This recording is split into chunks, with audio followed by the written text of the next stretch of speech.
This is business law for BCom first year, second semester. Today I am discussing Unit 2, Sale of Goods Act and Consumer Protection Act. It's clear. So in this important question is, what are the rights of unpaid seller? Rights of an unpaid seller. And an unpaid seller किसको बोलते हैं? An unpaid seller has certain rights that can be exercised against the goods or the buyer.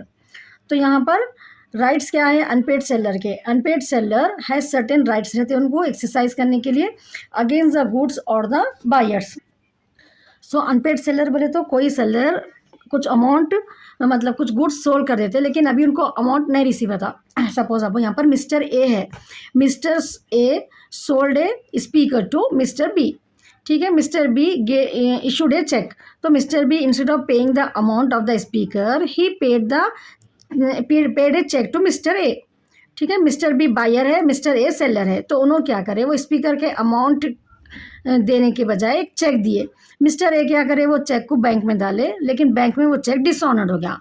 मतलब इन्होंने sold कर दिया, इनका सामान तो चले गया लेकिन अमाउंट नहीं रिसीव हुआ उनको. उन वैसे केस में अनपेड सेलर. तो you can write one example. ठीक है, आपके उनसे कोई भी दो पार्टीज को ले लो आप लोग, इनका अमाउंट इनकन से नहीं रिसीव हुआ बोल के आपको वहाँ पर लिखना है, वो उसको अनपेड सेलर रहता है. ठीक है, राइट्स क्या है अनपेड सेलर के? अनपेड सेलर सर्टेन राइट्स रहते हैं उनको, can be exercise against the goods और द अगेंस्ट द गुड्स, या तो सामान दे दो बोल के, या बायर के अगेंस्ट उनको कुछ केस कर सकते हैं. ठीक है, उसके लिए राइट्स रहते हैं उनको. तो फर्स्ट राइट है उनको right against the goods. If the seller has sold the goods under an agreement to sell but has not receive full payment, अभी पेमेंट नहीं रिसीव हुआ, they have the following rights. Right of lien मतलब यहाँ पर agreement to cell बोले तो दोनों के बीच में एग्रीमेंट हो गया लेकिन अभी सामान नहीं गया, समझो. राइट टू सेल, राइट तो इसमें गुड्स के लिए है ये case. Right against the goods. Right of lien का मतलब if buyer fail to pay within the agreed time, उन्होंने बोलते कि 2 मंथ्स में मैं आपको पेमेंट कर देता हूँ. कुछ एग्रीमेंट रहता. ठीक है, एग्रीमेंट के टाइम पे उन्होंने नहीं पे करे, the seller can retain possession of the goods until payment is made. तो यहाँ पर राइट ऑफ लीन में सामान को उन्होंने उनके पास ही रख ले सकते. मतलब जो वो सामान भी अभी एग्रीमेंट हुआ था, यहाँ पर एग्रीमेंट टू सेल हुआ था. समझ में आ रहा ना? ए सपोज ए जो है सो एक सेलर है, बी एक बायर है. ठीक है, दोनों में एग्रीमेंट टू सेल हुआ के मैं ये सामान आपका खरीद लिया लेकिन वो सामान अभी जो है सो किसके पास है? ए के पास ही है. बी जो है सो बोले कि मैं 15 डेज में आपको पेमेंट करता हूँ. वो पेमेंट दोनों 15 डेज में नहीं करे तो इनको राइट है एक के, वो राइट ऑफ लीन बोलते हैं. वो सामान को उन्होंने अब उनका है बोल के रख लेना. अब वो उसके ऊपर बी का राइट नहीं रहता जब तक पेमेंट नहीं पे करे. तो इसको right of lien. Right to stop delivery. अब समझो कुछ सामान यहाँ से वहाँ पर जा रहा, अब ए और बी के बीच में बात हो गई थी, उन्होंने पैसे देते बोले लेकिन नहीं दिए. अभी ए सामान भेज दिए. राइट ऑफ लीन में क्या इमेजिन करना है आपको? सामान अभी एक ही शॉप में है अभी. ठीक है, अब दूसरे केस में राइट टू स्टॉप डिलीवरी में क्या इमेजिन करना है आपको? अगर आप इमेजिन करके पढ़े तो ये सब्जेक्ट बहुत ईजी है. ठीक है, what I am saying you, just you also imagine the same way. यहाँ पर समझो कि रास्ते में सामान है, अभी बी तक भी नहीं पहुंचा, वो ए के पास भी नहीं है अभी. तो right to stop delivery. If the goods are in transit में है समझो एंड द बायर डिफॉल्ट और पेमेंट नहीं करे उन्होंने सेलर को, कैन स्टॉप फर्दर डिलीवरी. वो गुड्स को और जाने से वहाँ पर रोक दे सकते. नेक्स्ट है right to resale. If the seller retain the goods, इनके पास है ड्यू टू नॉन पेमेंट की वजह से जो भी सामान इन्होंने रख लिए ना, फर्स्ट केस में अपन देखे थे ना जैसा कि राइट टू लीन में सामान को रख लिए, अब वो इस सामान को रीसेल कर दे सकते.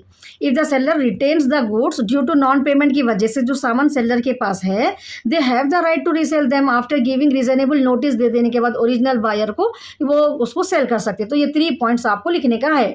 ठीक है, समझ में आ रहा ना? क्लियर है ना answer? Even though if you have any doubt you can ask me the comment.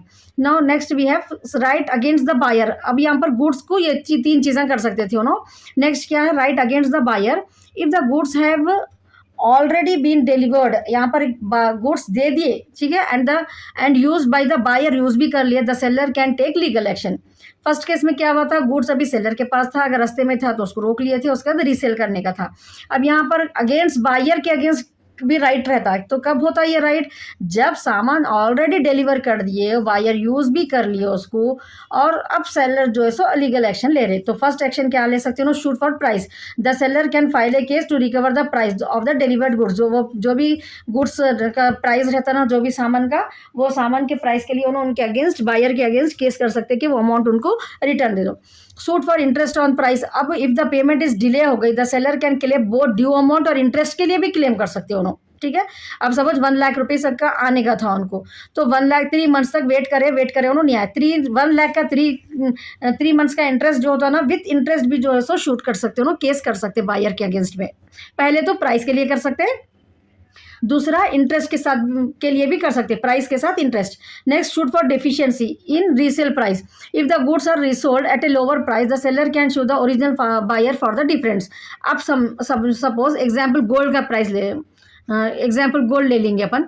अब यहाँ पर सपोज कोई कस्टमर को आजकल ऐसा हो रहा ना कि शॉप में गए तो आपको बाई करके आप रख दे सकते हैं, आपको टाइम देते वहाँ पर सेलर की तरफ से। तो सपोज वहाँ पर पेमेंट नहीं हुआ अगर गोल्ड का, अब वो गोल्ड का जो है सो रेट एकदम डाउन हो गया, तो गोल्ड शॉप वाले जो भी सेलर है उन्होंने जो है सो दूसरों को बेचे, तो उन लोगों को लॉस हो रहा है यहाँ पर। अब पहले जब BC एग्रीमेंट हुआ था तो वो गोल्ड का रेट वो टाइम पे जो है सो सपोज 80,000 ग्राम था, अब 1,00,000 रुपीज़ हो गया। तो सॉरी डॉन, यहाँ पर अपने को डॉन का केस देखना है, सूट फॉर डिफिशियंसी, मतलब कम हो गया अगर प्राइस, ठीक है। जब उनसे एग्रीमेंट करे थे अपन तो सपोज 80,000 था, अब दूसरे जनों को बेच रहे अपन तो प्राइस गोल्ड का कम हो गया, 60,000 से बेच रहे, तो सेलर को नुकसान हो जा रहा ना। तो वो जो डिफरेंस अमाउंट है जो नुकसान हो रहा उनको, ओरिजिनल सेलर से 80,000 रुपीज़ आना था, लेकिन ये सेलर को 1 ग्राम का जो एग्जाम्पल देखेंगे अपन, सिंपल रहता आपको समझने के लिए, 60,000 में दे रहे, तो 20,000 सेलर को कम आ रहे, वो 20,000 के लिए उन्होंने बायर के अगेंस्ट केस कर सकते। समझ में आ गया ना, सूट फॉर डिफिशियंसी का मतलब वो है इन रीसेल प्राइस, वो गुड्स को if the goods are resold कर दिए लोअर प्राइस में, the seller can sue the original buyer for the difference. Suit for damage, if the buyer break the contract, the seller can claim compensation for the financial loss, जो भी हो रहा उनको, जो भी नुकसान हो रहा, ठीक है, जो कॉन्ट्रैक्ट को ब्रेक करने से सेलर को जो भी नुकसान हो रहा उसके लिए जो है सो जो लॉस सफर हो रहा फाइनेंशियली, उसके लिए भी शूट कर सकती हूँ। सो अनपेड सेलर के 2 पॉइंट्स लिखना है आपको, उसके अंदर 4 points. Now next question we will see in the second unit only. Explain the types, explain the types of conditions and warranties. Introduction. When a contract of sale of goods is made, contract of sale of goods, जो भी दोनों parties के बीच में जो contract हो रहा cell of goods के लिए between seller and buyer, so they enter into an agreement by deciding on terms and conditions, rules and regulations and the respective roles and responsibility regarding the subject matter of the contract. तो यहाँ पर explain the types of condition and warranty में पहले introduction में क्या लिखना है आपको। जब भी कोई दो पार्टी एक कॉन्ट्रैक्ट ऑफ सेल में एंटर होते, सेल ऑफ गुड्स में एंटर होते, बायर एंड सेलर, तो लोग जब एक एग्रीमेंट करते तो लोग डिसाइड करते टर्म्स कंडीशंस क्या है, रूल्स रेगुलेशंस क्या है, लोगों का रेस्पेक्टिव रूल क्या है, responsibility regarding the subject matter of the contract. So this stipulation collectively define the obligation of both the parties, दोनों पार्टी को ये ऑब्लिगेशन जो भी लोग कंडीशंस रख रहे हैं, ठीक है, वो जो है सो फुलफिल करना रहता है, दोनों के लिए कलेक्टिवली रहता है। Some of these stipulations are crucial, बहुत इंपॉर्टेंट रहते हैं थोड़े पॉइंट्स उसमें, while others are relatively less important रहते हैं। The most significant stipulation are called conditions. तो उसके अंदर जो दोनों के बीच में जब एग्रीमेंट हो रहा ना, तो थोड़े पॉइंट्स बहुत इंपॉर्टेंट रहते हैं, तो बहुत इंपॉर्टेंट पॉइंट्स को जो सिग्निफिकेंट स्टिपुलेशंस रहते हैं उसको अपन कंडीशन बोलते हैं, वेयर लेस क्रिटिकल वन जो रहते हैं उसको वारंटी बोलते हैं। समझ में आ रहा ना क्या है कंडीशन और वारंटी का मतलब। पहले आपको क्या लिखने का है, दो पार्टीज रहते हैं, contract of sale of goods में एंटर होते, सेलर एंड बायर रहता है, एग्रीमेंट्स, रूल्स, रेगुलेशन सब रहते हैं, ठीक है। दीज उसको चीज़ों को जो भी सब्जेक्ट मैटर उन लोग एक पेपर में लिखते हैं उसको स्टिपुलेशन बोलते हैं। दोनों के ऑब्लिगेशन, दो बोथ पार्टीज के लिए वो ऑब्लिगेशन करना जरूरी रहता। थोड़े स्टिपुलेशन उसमें जो पॉइंट्स लिखते हैं लोग वो क्रूशियल रहते हैं, जो क्रूशियल रहते हैं सिग्निफिकेंट इंपॉर्टेंट स्टिपुलेशन रहते हैं उसको कंडीशन बोलते हैं, और लेस क्रिटिकल इसको वारंटी बोलते हैं। समझ में आ गया ना, क्लियर हो गया ना कंडीशन और वारंटी। अब no conditions, the seller must strictly fulfil all condition. Seller जो है सो कंडीशन के जो भी रहते, जैसा कि एक कूलर सेल करते बोल रहे अपन, तो कूलर का मेन फीचर क्या है, वहाँ पर हवा मतलब एक कूल एयर आना उसमें से, तो बेसिक कंडीशन इंपॉर्टेंट है वो, ठीक है। तो द सेलर जो भी रहते स्ट्रिक्टली फुलफिल करना all conditions. If even one condition is not fulfil, the buyer has the complete right to cancel the contract और file lawsuit against the seller. तो कंडीशन में क्या रहता है, किसकी रेस्पॉन्सिबिलिटी रहती है, जो भी चीज़ें मतलब हो रहे सेलर की रिस्पॉन्सिबिलिटी रहती कि जो भी कंडीशन के जो चीज़ बोले उन्होंने ये हमारे हम जब ये चीज़ बेच रहे तो ये आपको इस चीज़ में ये जो है सो आपको बेनिफिट्स मिलते हैं, वो पूरे बेनिफिट्स बायर को मिलना। अगर एक भी कंडीशन फुलफिल नहीं हुआ तो बायर जो है ना सेलर के अगेंस्ट केस कर सकते। समझ में आ गया? कंडीशन का ये रहता।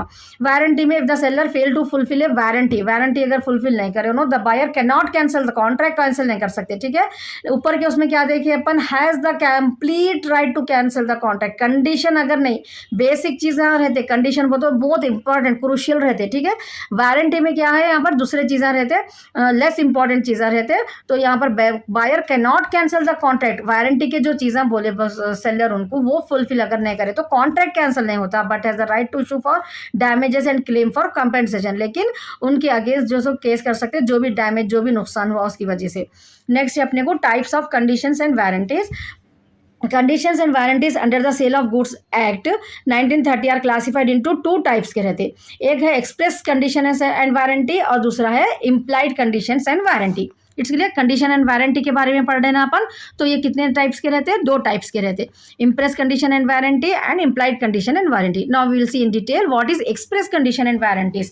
दीज आर स्टिपुलेशन में तो समझ में आ गया ना अब आप लोगों को, जो दोनों पार्टी मिलके जो पॉइंट डिस्कस कर रहे हैं उसको स्टिपुलेशन बोलते हैं। ठीक है, these are stipulations explicitly agreed upon by the parties. जो ये पॉइंट, ये कंडीशंस, ये वारंट, ये चीजों को जो पॉइंट समझ लो यहाँ पर, उसको जो भी पार्टी दोनों मिलके एग्री हो रहे ना, इधर इन स्पोकन वर्ड्स में या राइटिंग में, उस या directly mention in the contract, these terms are directly mention in the contract. ये एक्सप्रेस कंडीशन एंड वारंटी रहता है। यहाँ पर स्पोकन वर्ड्स भी हो सकते हैं या राइटिंग में भी हो सकता है, जो भी वो लोग वो कंडीशंस एंड वारंटी जो पॉइंट्स को लोग नोट कर रहे हैं। ठीक है, जब एग्रीमेंट हो रहे, जब वो एक्सप्रेस कंडीशन एंड वारंटी में आता। अब इम्प्लाइड कंडीशन एंड वारंटी क्या है?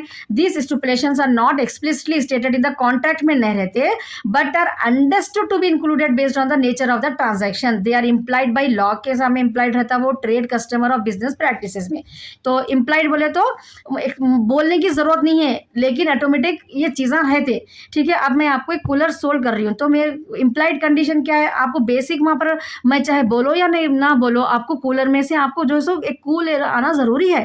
ठीक है ना, तो अगर वो चीज़ नहीं हो रही तो आपको लॉ के अगेंस्ट जा सकती है, आप मेरे अगेंस्ट लॉ कर सकते हैं, ट्रेड कॉमर्स, ये बिजनेस प्रैक्टिसेस के बेसिक चीज़ें रहते जो एक्चुअली अंडरस्टैंडेबल रहता दोनों पार्टीज को। वो कंडीशंस को क्या बोलते हैं अपन? Implied conditions. वहाँ एक्सप्रेस में बोलते हैं उन लोग, ठीक है, लिटरल रहता, वो स्पोकन रहता, तो वो एक्सप्रेस रहता। इम्प्लाइड में अंडरस्टैंडिंग होना पड़ता। ठीक है, ये चीज़ बेसिक रहना, समझ में आप बोलने की भी जरूरत नहीं है, तो भी वो कंडीशन एंड वारंटी जरूरी रहते।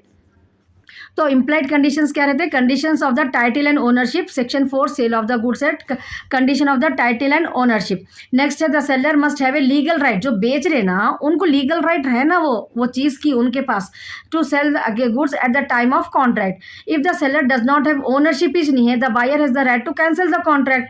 अब यहाँ पर उनके पास ऐसा बहुत सारे केसेस में हो जाता ना, लैंड प्रॉपर्टीज में ओरिजिनल पेपर्स रहते नहीं, वो लोग दूसरों को बेच देते।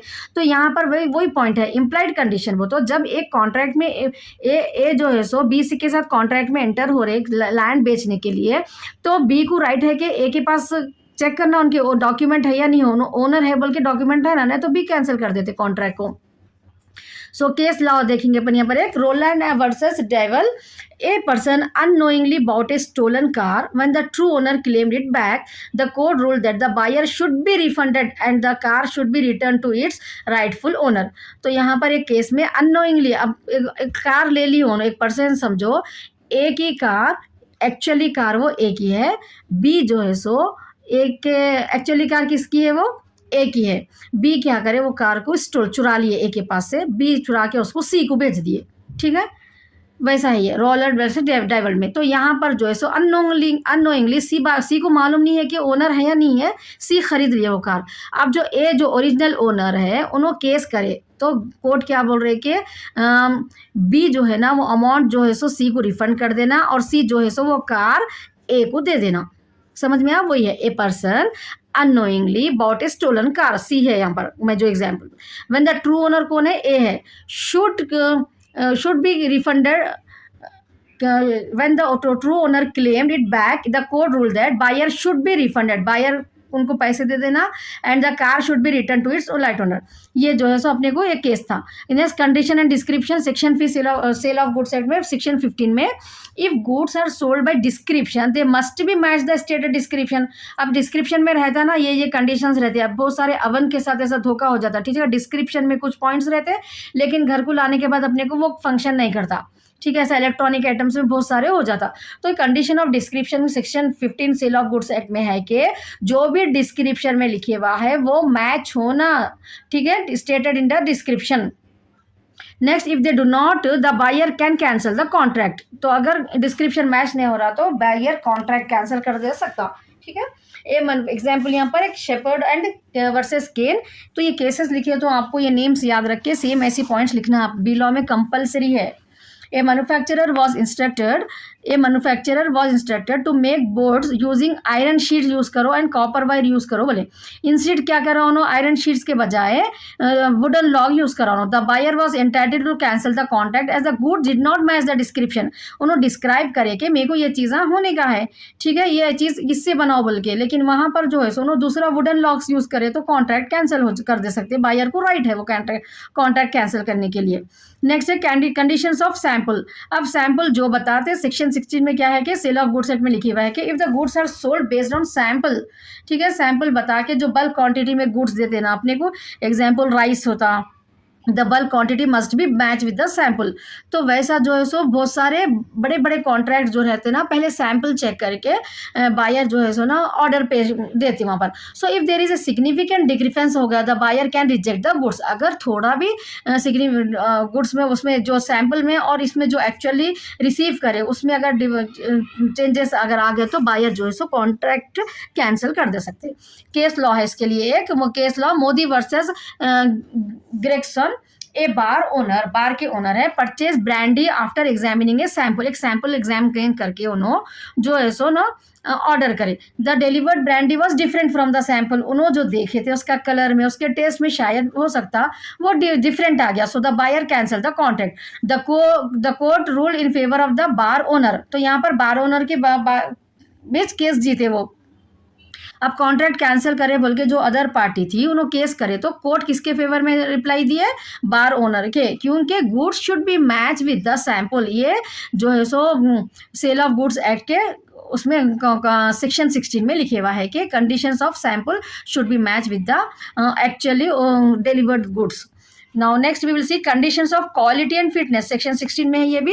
there is no automatic condition regarding the quality and fitness of goods, ठीक है। the buyer is responsible रहता चेक कर लेना quality before purchase। if the buyer fails to inspect they cannot hold the seller liable। तो यहाँ पर conditions of quality में fitness में buyer को ज़्यादा enforce कर रहे, ज़्यादा बोल रहे buyer को यहाँ पर बता दे रहे सेक्शन 16 में जब आप गुड्स की क्वालिटी वही देख रहे पहले ही परचेज करने से पहले इंस्पेक्ट कर लेना, वहाँ पर आपकी गलती है, आप लेने के बाद सेलर के अगेंस्ट केस नहीं कर सकते, ठीक है। Next will see the implied warranty, warranty of quiet possession. Once the buyer pay for the goods, जब बायर एक बार गुड्स का अमाउंट पे कर देते they should be able to use them without any interference from the seller. Warranty of quiet possession में ये लिखना है आपको, warranty of goods free from encumbrances, goods sold must not have any legal burden रहना like pledge, mortgage और loan, ठीक है। Free of रहना, कुछ भी कंडीशंस नहीं रहना। जो भी चीज़ें रहते ना जो खरीदे, जैसे कि अपन एक प्रॉपर्टी खरीदे तो ऑलरेडी वो डॉक्यूमेंट्स को उन्होंने मॉर्टगेज लीज पे रखे सो है अगर दूसरों को सेम पेपर्स, तो वैसा नहीं रहना, ठीक है।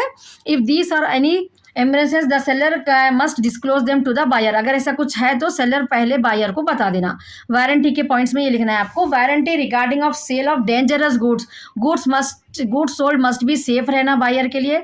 Both the party must ensure that dangerous goods do not cause harm. Warranty related to trade customs के पूरे बता देना, certain trade customs must be followed रहना स्पेसिफिक सेल्स के जब। For example in an auction the seller must disclose any defect in the goods, ठीक है। जब ऑक्शन होते कुछ डिफेक्ट्स है तो जब भी वहाँ पर डिक्लेयर कर देना। Medical store owner must sell medicine only based on doctor prescription, ठीक है। ये वारंटी रहता रिलेटेड टू ट्रेड कस्टम्स को फॉलो करके आप ट्रेड को करने का रहता। तो मेडिकल स्टोर्स वालों को डॉक्टर के प्रिस्क्रिप्शन के बगैर मेडिसिन देना अलाउ नहीं है according to to the trade and customs, ठीक है। Now will see the conclusion. Understanding conditions and warranty is essential for the both the parties, while conditions are fundamental है contract के लिए and give the buyer right to cancel. Warranty secondary है and only allow the buyer to claim damages. देखे ना अपन जो भी वो points पढ़े अपन उसको यहाँ पर शॉर्ट में आपको लिखने का रहता है। These rules ensure fairness and transparency in commercial transaction. ये सब चीजें अपने को कंडीशंस वारंटी ये बिजनेस में क्यों काम आते हैं कि इंश्योर फेयरनेस ट्रांसपेरेंसी करें कमर्शियल ट्रांजैक्शंस होना बोल के बिजनेस के।